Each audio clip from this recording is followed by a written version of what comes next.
Good morning বন্ধুরা, কেমন আছো তোমরা? আশা করি খুব ভালো আছো। আমিও ভালো আছি। ভালো থেকো, সুস্থ থেকো। তো আবারও একটা নতুন ব্লগ নিয়ে চলে এলাম। তো আজকে দেখো, সকালে ব্রেকফাস্ট কিছুই করিনি, করার আর ইচ্ছে হচ্ছিল না।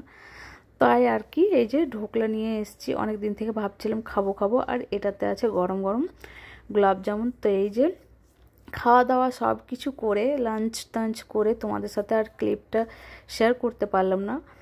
আর তারপরে একটু কাজে বেরোচ্ছে তো রেডি হয়ে যাচ্ছি। আর চুল এত উঠছে না, আমার মুডই খারাপ হয়ে যাচ্ছে, প্রচণ্ড চুল উঠছে। আগে দিকে যে মানে কপালটা মনে হচ্ছে না আমার 5 ফুট হয়ে গেছে, কি আর বলবো। মানে হাত দিলে মনে হয় 5 আঙ্গুল উঠে গেছে সব। তো যাই হোক, ওই চুল নিয়েই থাকতে হবে। আস্তে আস্তে এজের সাথে সাথে চুলগুলোও সব শেষ হয়ে যাচ্ছে। আর এইরকম কিছু ছিল না, কেন এত হেয়ার ফল হচ্ছে এখন বুঝতে পারছি না। তো চলো, রেডি হয়ে গেছি। জাস্ট লিপস্টিকটা একটু লাগাতেই হবে, কারণ ওটা আমার মানে কি বলবো, না লাগালে না মনে হয় কি যেন আমার সব মানে খালি খালি লাগছে, তাই আর কি। তো এই যে চকলেট কালারটা আমার খুব পছন্দ, মানে খুব ভালো লাগে। আর এটা স্মেলটাও খুব দারুণ, মানে চকলেট কালারও আর মানে স্মেলটাও বেশ চকলেট চকলেট মনে হয়। তো এই যে এদিকে ওরা চলে গেছে, আমি ঘর লক করে তারপর নিচে নামছে হচ্ছে। তো আমার নিচে নামা তো 3 তলার উপর থেকে নিচে নামি আস্তে আস্তে, এইভাবে কারা নামো, মনে হয় ওইখানেই সিঁড়িতেই ঘুমিয়ে পড়ি। তো চলো চললাম হচ্ছে। লুকটা কেমন লাগছে, সিম্পল লুকটা অবশ্যই কিন্তু জানাবে। এই গরমের মধ্যে এই সিম্পল কটনের যে কুর্তিগুলো, এগুলো পরতে যা আরাম লাগে না, মানে কি বলবো। তো বেরিয়ে পড়লাম হচ্ছে। আমার আর রাজের একটু কাজ ছিল, তো তাই আর কি আমরা যাচ্ছি। আর কদিন বাবন থাকবে না, তাই আর কি কাজগুলো করে নিচ্ছে হচ্ছে, যে কাজগুলো ছিল। আর এদিকে আমি বলছি উইন্ডোটা খুলে দিতে। আর বাবন যাই হোক, যেটা করে আর কি ড্রাইভিং, ওটা ওরই কাজ। আমরা খালি বসে বসে মজা নিই, বেচারা কি চালাতে হয় না।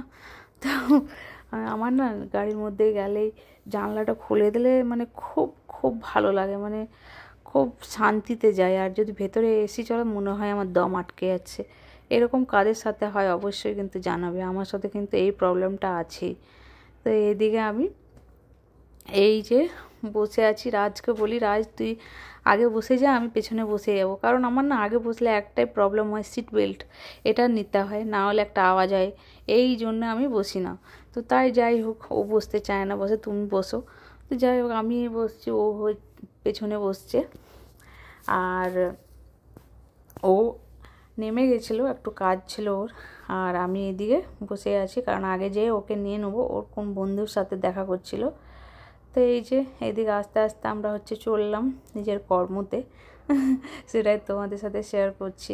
সব থেকে ভালো লাগে কোন টাইমটা, সেই ভোর 4টার সময় যে ঠান্ডা ঠান্ডা হাওয়াটা লাগে না, জানলার মধ্যে আসে, গাড়ির মানে ইয়ে খুলে দিলে মানে দারুণ। আর এই যে এই দিকে দেখো গাছগুলো যা লাগছে না, দারুণ দারুণ। তো আমরা পৌঁছে গেছি। আর তারপর হচ্ছে এসে নিয়ে আরেকটা জিনিস তোমাদের সাথে শেয়ার করছে হচ্ছে, আজ 2 মাস পর মাছ পাওয়া গেছে। মাছ মানে কি, এত মাছ পাওয়া গেছে, যখন পাওয়া যায় না তখন কিন্তু একদমই পাওয়া যায় না। আর এখন মানে ভেজে ভেজে আমি থকে যাচ্ছি, কিন্তু মানে মাছ আর শেষ হচ্ছে না।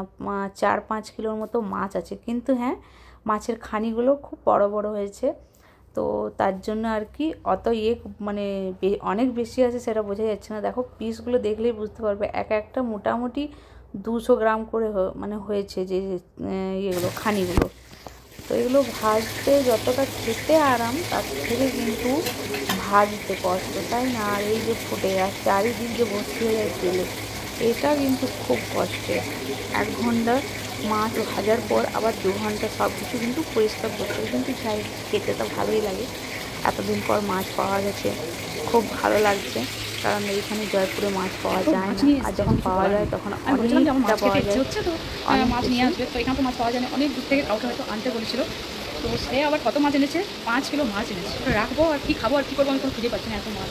তারপর আবার রাতে কী করবো আমি কোনো খুঁজে পাচ্ছি না। কিন্তু মাছ খেতে খুব ভালোবাসি, বাঙালি আর মাছ খাবো না করতে পারে।